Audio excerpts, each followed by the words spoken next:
नमस्कार मित्रों, आप सभी को कार्तिक मास के कृष्ण पक्ष की एकादशी अर्थात रमा एकादशी की ढेर सारी शुभकामनाएं। आज के इस वीडियो में हम रमा एकादशी व्रत की कथा सुनेंगे। पौराणिक कथाओं में से श्रेष्ठ इस एकादशी व्रत की कथा मैं आपको सुनाने जा रही हूँ। जब आप इस कथा का श्रवण करें तो हाथ में आप पुष्प और कुछ धनराशि लेके इस कथा को अवश्य सुने। अब देखिए, धर्मराज युधिष्ठिर कहने लगे भगवान श्री कृष्ण से कि हे भगवान, कार्तिक मास के कृष्ण पक्ष की एकादशी का क्या नाम है, इसकी विधि क्या है, इसको करने से क्या फल मिलता है, सो आप मुझे विस्तार पूर्वक बताइए। भगवान श्री कृष्ण बोलते हैं कि कार्तिक में कृष्ण पक्ष की एकादशी का नाम रमा है। यह बड़े बड़े पापों का नाश करने वाली है। इसके महात्म को मैं तुमसे कहता हूँ, अतः इसको ध्यान पूर्वक सुनो।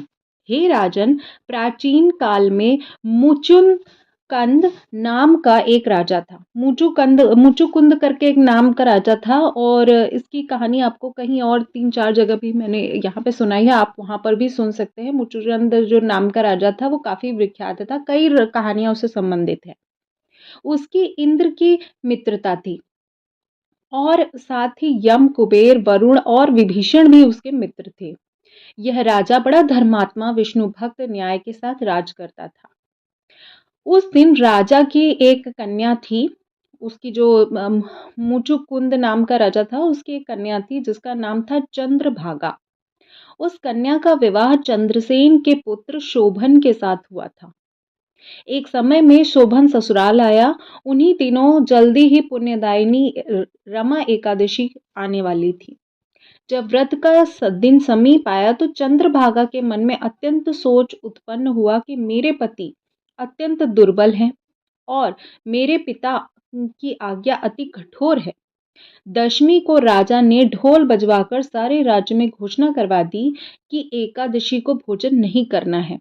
ऐसी ढोल की घोषणा सुनते ही शोभन को अत्यंत चिंता हुई और उसने अपनी पत्नी से कहा, प्रिय, अब क्या करना चाहिए? मैं किस प्रकार भूख सहन कर सकूंगा? उपाय बतलाओ जिससे मेरे प्राण बच सके, अन्यथा मेरे प्राण अवश्य चले जाएंगे।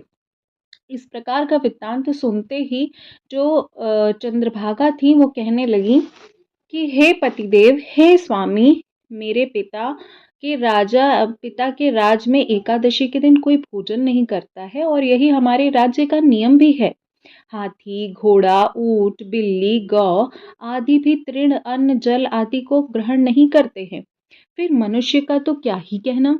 यदि आप भोजन करना चाहते हैं तो आपको किसी दूसरे स्थान पर चले जाना चाहिए, क्योंकि यदि आप यहीं रहना चाहते हैं तो आपको व्रत तो करना ही पड़ेगा। ऐसा सुनकर शोभन कहने लगा कि हे प्रिय, मैं अवश्य ही इस व्रत को करूंगा, जो भाग्य में होगा वो देखा जाएगा।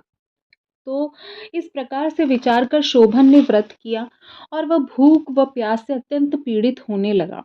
जब सूर्य नारायण अस्त हो गए और रात्रि को जागरण का समय आ गया, जो वैष्णव को अत्यंत हर्ष देने वाला था, परंतु शोभन के लिए अत्यंत दुखदायी था। प्रातःकाल शोभन के प्राण निकल गए, यानी अगले दिन द्वादशी के दिन शोभन के प्राण निकल गए।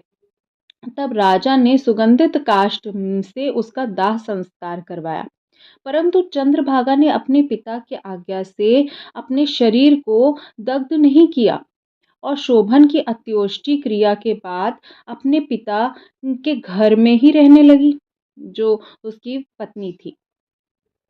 रमा एकादशी के प्रभाव से शोभन को मंदराचल पर्वत पर धन्य धान से युक्त तथा शत्रुओं रहित एक सुंदर देवपुर प्राप्त हुआ था, क्योंकि उसने अनजाने में ही सही लेकिन एकादशी का व्रत, रमा एकादशी का व्रत कर लिया था।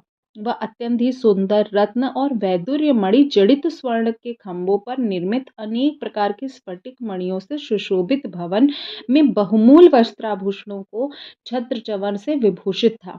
गंधर्व और अप्सराओं से युक्त सिंहासन पर आरूढ़ हो शोभायमान होता था, मानो कि वहां पर दूसरा इंद्र ही आ गया हो।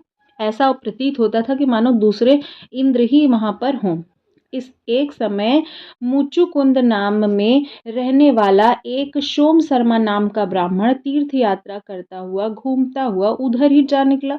और उसने शोभन को पहचान कर कहा, यह तो राजा का जमाई शोभन है। इस उसके निकट गया।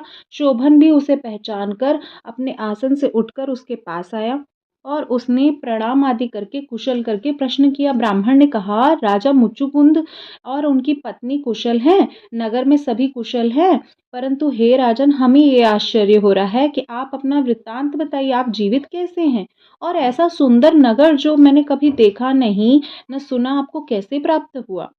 तब शोभन बोलने लगा कि कार्तिक मास की कृष्ण पक्ष की रमा एकादशी का व्रत करने से मुझे यह नगर प्राप्त हुआ है, परंतु यह अस्थिर है।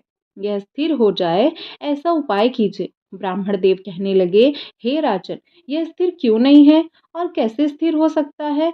ये फिर इसके लिए मैं अश्वमेध वह उसका उपाय करूंगा। मेरी इस बात को आप मिथ्या न समझिए। शोभन ने कहा, मैंने इस व्रत को श्रद्धा रहित होकर किया था, अतः यह सब कुछ अस्थिर है। इसी कारण से मुझे भय लगता है। यदि आप मुचुकुंद की कन्या चंद्रभागा को यह सब वृतांत कहें तो यह स्थिर हो जाएगा। ऐसा सुनकर श्रेष्ठ ब्राह्मण अपने नगर लौटकर चंद्रभागा से इस वृतांत को बताने लगे। यानी शोभन की पत्नी चंद्रभागा से इन्होंने वृतांत में वर्णन किया।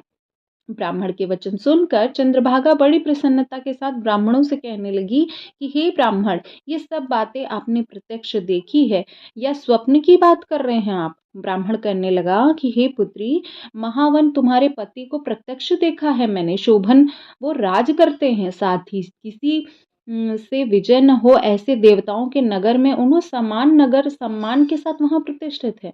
उन्होंने यह भी कहा कि वह नगर स्थिर नहीं है, जिस प्रकार स्थिर हो सके उसका उपाय आप बताइए। यदि अश्वमेध यज्ञ हो तो वो भी बताइए। चंद्रभागा कहने लगी, हे विप्र, मुझे वहां ले चलो। मुझे पतिदेव के दर्शन की आशा है, अभिलाषा है और बहुत ही तीव्र आशा है। मैं अपने लिए किए हुए पुण्य से उस नगर को स्थिर कर दूंगी। आप ऐसा कार्य कीजिए जिससे हमारा संयोग हो सके। हे विप्रवर, हे ब्राह्मण देव, दो वियोगियों को मिला दीजिए, इससे बड़ा कोई पुण्य ही नहीं है। तो सोम शर्मा जी कहते हैं कि चंद्रभागा को मैं अभी आपको लेकर चलता हूँ। चंद्रभागा को लेकर मधुरांचल पर्वत के समीप वामदेव ऋषि के आश्रम पर गए। वामदेव जी ने सारी बात सुनकर वेद मंत्रों के उच्चारण से चंद्रभागा का अभिषेक कर दिया। तब ऋषि मंत्र के प्रभाव से और एकादशी व्रत से चंद्रभागा का शरीर दिव्य हो गया और वह दिव्य गति को प्राप्त हुई। इसके बाद बड़ी प्रसन्नता के साथ वह अपने पति के निकट गई। अपनी पत्नी प्रिय प्रिय पत्नी को आते देखकर शोभन अत्यधिक प्रसन्न हो गए और उसे बुलाकर अपनी बाईं तरफ बिठा लिया। चंद्रभागा के कहने लगी कि हे प्राणनाथ, आप मेरे पुण्य को ग्रहण कीजिए। मेरे पिता जब घर में 8 वर्ष की थी मेरे पिता के घर में जब मैं 8 वर्ष की थी, तब से विधि पूर्वक एकादशी के व्रत को श्रद्धा भाव से करती आई हूँ। इस पुण्य के प्रताप से आपका नगर स्थिर हो जाएगा एवं समस्त कर्मों से मुक्त होकर प्रलय के अंत तक रहेगा। इस प्रकार चंद्रभागा के दिव्य आभूषण एवं वस्त्रों से सुसज्जित होकर अपने पति के साथ आनंद पूर्वक रहने लगी। हे राजन, यह मैंने रमा एकादशी का महात्म्य सुना है। भगवान श्री कृष्ण युधिष्ठिर जी से कह रहे हैं कि हे राजन, ये मैंने रमा एकादशी का महात्म बताया है आपको। जो मनुष्य इस व्रत को करते हैं उनके ब्रह्म हत्यादि समस्त पाप नष्ट हो जाते हैं। कृष्ण पक्ष और शुक्ल पक्ष दोनों की एकादशियां समान है, इसमें कोई भेदभाव नहीं है। दोनों में समान फल की ही प्राप्ति होती है। जो मनुष्य इस महात्म को पढ़ते अथवा सुनते हैं वे समस्त पापों से छूटकर विष्णु लोक को प्राप्त होते हैं। बोलिए विष्णु भगवान की जय।